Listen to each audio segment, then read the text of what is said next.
All right, guys and gals out there, folks. This is an update video for the Moray Hydrofoil. As you can tell, the whole project still on research and development stage. Um, I did take it out to the water. I didn't make a video out of it because it was just there was a lot of problems with it. Um, so when I did put it in the water prior to all these modifications, it was sitting low into the water. So there's 3 hash marks here, not hash marks, but lines, and it was sitting on the very first line. So that put the whole body pretty deep into the water. So every time that I turned, there was water getting in there, which is not a big problem, except that after, of course, I finish it, it's going to be sealed. That wasn't one of the biggest problems, but when it did turn, it turned, and it just turned weird. It did turn well, but it just kind of canted a little bit, probably because it was a little bit top heavy. I did all these the 250 cals and the side weapons, the 4-side weapons, and the figures and the figure on top. I think made it a little bit too heavy, so it made it a little bit top heavy, which caused a problem.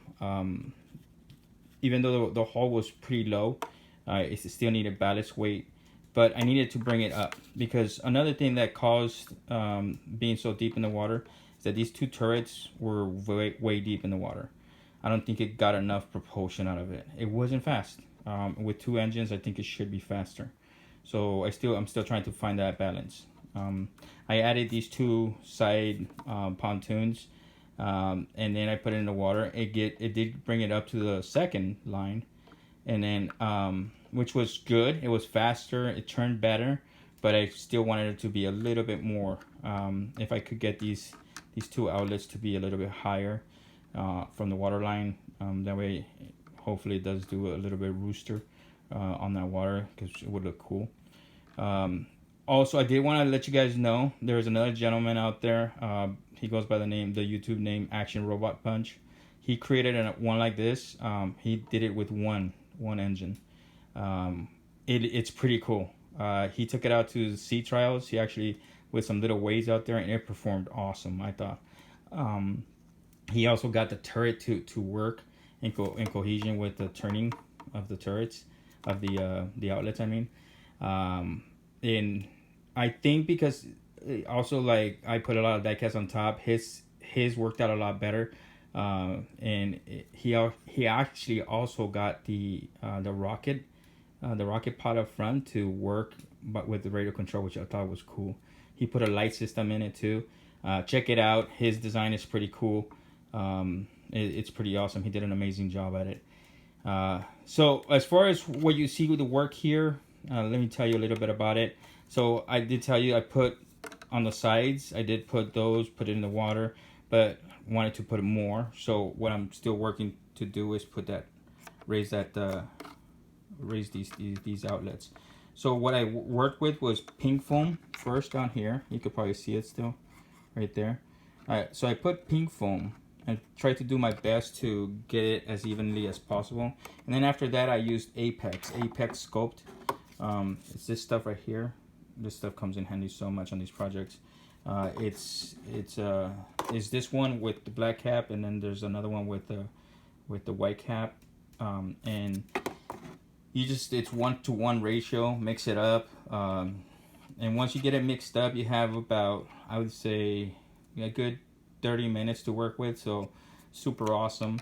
Then I put that layer on top because this foam, the pink foam and the blue foam, they can't take the finished product, which is the finishing layer of it. Is what I do is I put what's that stuff called? Plasti dip, the spray paint Plasti dip, to seal all the work. All right, it gives it a good look. I think it's a finishing touch, and it's another layer of protection. But once you spray that stuff on directly into the pink foam or the blue foam, the chemicals eat away at the foam. In retrospect, I think I should have been working with white foam. If you guys get a chance, if you folks get a chance, look up cosplay videos. They do some amazing foam work. They also, that white foam that I'm talking to you guys about, It comes in different layers, and I think it's more pliable for this kind of work. If this is the way you're gonna go, use that foam, and you could get a more even product. As you can see here, there's just chunks just put in there as best as possible. What I also used to connect it was liquid nails, which isn't the best product to tell the truth, but it's what I came across. If you guys have anything else that you think might work better, throw it on the comments and let me know, because that stuff was just sticky, and it didn't quite create a good seal. It was almost like gummy, like it was gummy, and it took forever to dry, and even then it was still just, it didn't make a good connection. Probably also because I used big chunks and just kind of like threw them together, but who knows, still perfecting that technique. But yeah, in retrospect, I would have used white foam. So if you go this route, look into that white foam from Cosplay. They have a lot of awesome details. They use hot knives, and also like hair dryers, I believe. Not hair dryers, but they're special dryers, so they could shrink it, bend it, twist it around. I think for water work, I think that would be the best. If you guys use it, throw a comment down and let everybody else know that it's a go, no go. Right now, it's one of those things that I'm gonna use on my next project for boats. So yeah, I put down the clay after the foam, and then after that I'm gonna sand it, get it where I want it to look at. Because there was so much work before I had that plasti dip, there's all these little frays from the sanding. These are so annoying. What I do is I just after I get done with the look, to get rid of these, I just put glue over them. This is the piece that I put glue over. It makes it hard, and then so I go back and then sand it, so that way it doesn't keep on fraying, because if you cut a piece, then there's still a little piece sticking out, so you end up chasing it and chasing it and chasing it.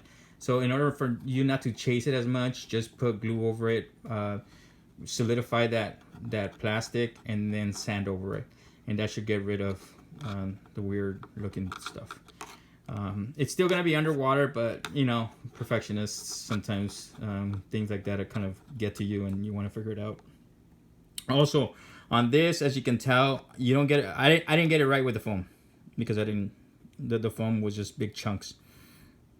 I tried to get it as close as possible, but once you start sanding, you start figuring out, hey, I needed less foam over here, which is fine. It's no big deal. What I'm gonna do is basically, take a heat up this, just any kind of metal, even the screwdriver, and then work my way through and shrink that blue foam just a little bit. Once I do that, and I get a good millimeter in there, then I go back and put more clay in there. That way I can seal it back up, and there's a hard surface as opposed to a soft surface for that plasti dip spray not to eat away at it. And then I have another problem that I have to face after that. So I do want to get at least a thin layer of a hard surface. That way it protects the foam from the spray. So that's what I'm going to do for that. As you can tell, it's just, there's a lot of work that goes into this. There's no real easy way of, research and development. It's trial and error. That's why I make you guys these videos. That way you can learn from my mistakes, and it could be a smoother path for you. But still, it takes a lot of work, and if you guys can figure out a better way to do it, by all means. But that's what I've done. As far as the look of it, you guys, I think you guys know that I hate modifying too much of the look away from the original. But I think overall, the top silhouette is going to be maintained. Once I get it done, finished, and painted, then it should still be maintained. The hull just on the back might look a little bit different, and it should be sitting up on the waterline anyway, so most of the modifications are going to be low. I did go with tried to go with a modified flat bottom on the back. I'm hoping that's going to stabilize it and raise it up so it could be faster with these two nozzles. Put ballast weight to compensate for all this extra bottom. It still has the V-shaped hull up front, and then it tapers into a flat bottom back. And so I'm hoping that's going to stabilize it, especially in turns, and make it a little bit faster and take advantage of the two engines. We'll see. I mean, you never know. I might finish it and it might suck in the water. It happens. There's been a lot of projects where I had to scrap it and start from the get-go.